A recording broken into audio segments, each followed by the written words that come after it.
Terapia ABA. No vídeo de hoje eu quero conversar com vocês um pouquinho sobre o que é essa tão falada terapia ABA, por que também a gente encontra muitas críticas, principalmente de autistas adultos, e como que nós pais, no meio desse turbilhão de informações, podemos nos sentir seguros e saber escolher qual que é a melhor terapia para os nossos filhos. Geralmente, quando a gente recebe o diagnóstico de autismo dos nossos filhos, uma das primeiras palavras que surge aí nesse novo mundo é a terapia ABA. Mas será que ela funciona mesmo? Será que ela funciona para todos os casos? Vamos tentar entender um pouquinho, conversar um pouquinho sobre isso. Então vamos lá. O que é a ABA? A ABA, ela é uma ciência, não é um método fechado, diferente do que a gente imagina.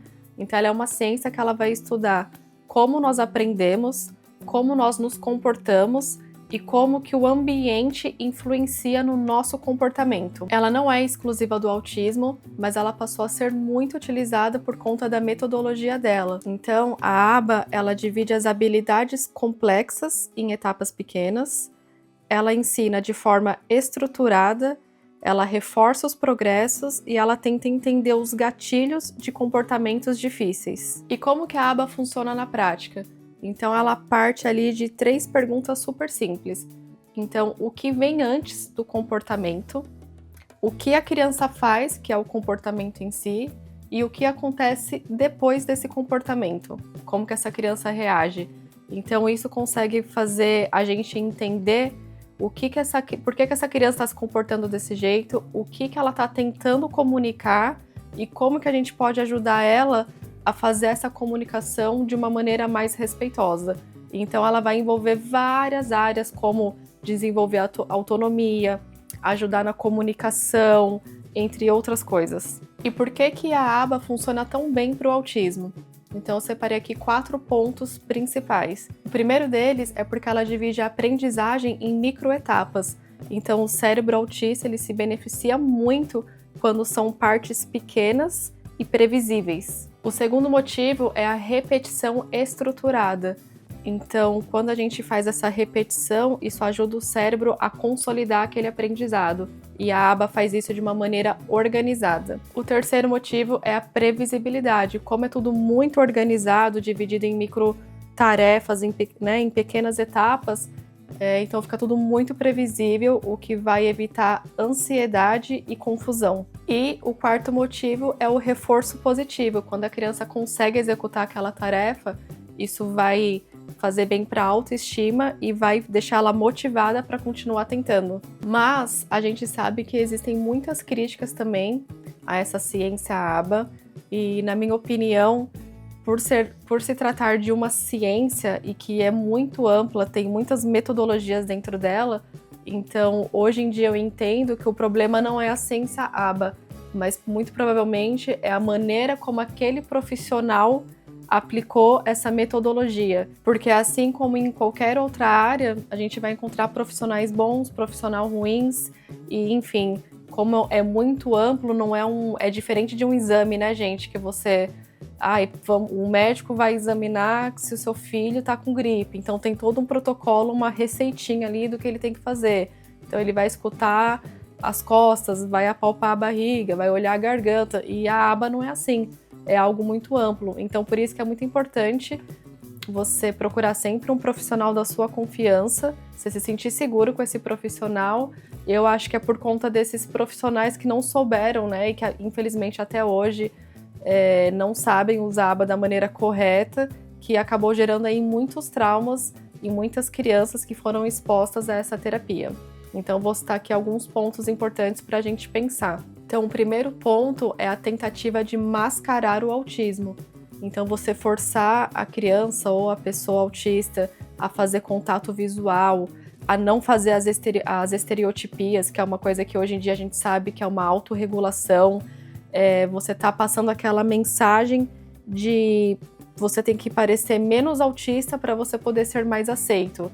Então essa é uma crítica muito grande e é exaustante para a pessoa autista ficar o tempo todo mascarando, tentando parecer ser uma pessoa neurotípica. O segundo ponto são muitas experiências traumáticas que muitos adultos autistas relatam. Então, sessões muito longas, punições, não teve escuta, reforços forçados. Então, não foram experiências boas, foi realmente uma tentativa de robotizar aquele ser humano. E isso gera um trauma para a pessoa, né? O terceiro ponto é a carga excessiva. Então, por muito tempo, acreditou-se que a criança precisava fazer 40 horas semanais de terapia ABA, e ignorando se a criança está cansada, isso gera um estresse muito grande, você está roubando o tempo dessa criança de brincar normalmente como outra criança.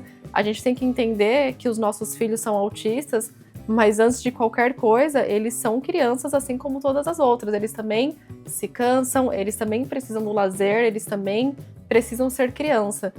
Então essa carga horária é muito excessiva, porque aí você coloca 40 horas semanais de terapia, mais escola. Então realmente é muito desgastante, muitas vezes desrespeita ali os limites das crianças, né? Mais importante do que a quantidade de horas, com certeza, é a qualidade dessas horas de terapia. Então eu não tenho dúvida de que é muito melhor fazer menos horas com qualidade do que você forçar 40 horas de terapia que não tá surtindo efeito ali para o seu filho. O quarto e último ponto que eu separei aqui é a falta de visão da neurodiversidade.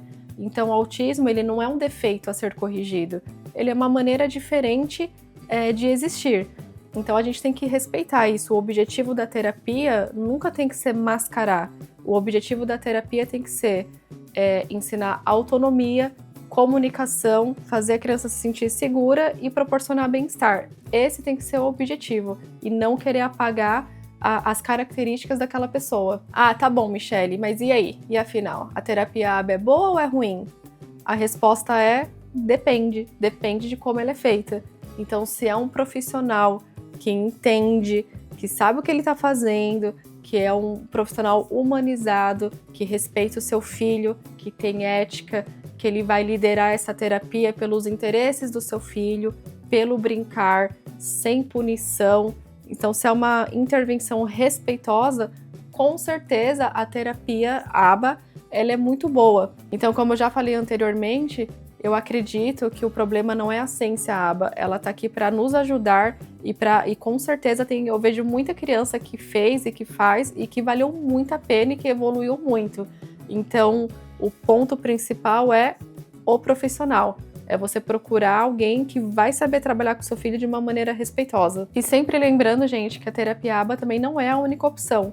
Então, existem outras terapias, tem musicoterapia, tem terapia ocupacional, tem fono, psicoterapia, terapia com cavalos. Existem várias opções e eu acredito que é o mesmo conceito. Eu, como mãe, eu acredito que a terapia que faz bem para o meu filho é aquela que vai respeitar ele, que vai fazer ele se sentir seguro, que vai ser parceiro da família. Então tem que estar todo mundo alinhado na mesma página, porque também a gente tem essa mania de querer terceirizar o desenvolvimento dos nossos filhos para as outras pessoas, e não é bem assim. Então você pode ter certeza que para o seu filho evoluir, ele depende muito da sua dedicação. Então não é você pagar 40 horas de terapia, não importa qual seja, se é ABA, se é terapia ocupacional, e achar que o seu filho está evoluindo. Vai evoluir e é isso, não é uma questão financeira. Então é uma questão de ter uma rede de apoio. Então é terapeuta, família, escola. Você precisa estar sempre estimulando o seu filho em casa, querendo ou não, a maior parte do tempo o seu filho está com você. Então a gente tem que ter essa consciência e pensar que a gente precisa separar um tempinho para estimular os nossos filhos, e até mesmo, já falei aqui em outros vídeos, nas próprias coisas do dia a dia, nas atividades do dia a dia. O tempo todo você pode estar estimulando o seu filho, na hora que ele está escovando um dentinho, que ele está se trocando de roupa, na hora de comer, são nas atividades diárias. Então, no meu ponto de vista, se você tem paciência, se você se dedica, se você respeita o seu filho, se você tem constância e você tá ali com amor, tentando estimular ele, para mim isso é terapia ABA, entendeu? Então a gente tem que ter essa consciência de que todos juntos, essa rede de apoio, é o que vai fazer a diferença. Então é isso, gente. Eu espero que vocês tenham entendido o recado que eu quis passar aqui. Deixa aqui nos comentários se você concorda comigo, se você discorda, que tipo de terapia o seu filho faz. Vamos conversar um pouco, ter essa troca. Curte o vídeo para ajudar o canal, compartilha com uma outra família para que o vídeo possa chegar em mais famílias aí. E a gente se vê no próximo vídeo.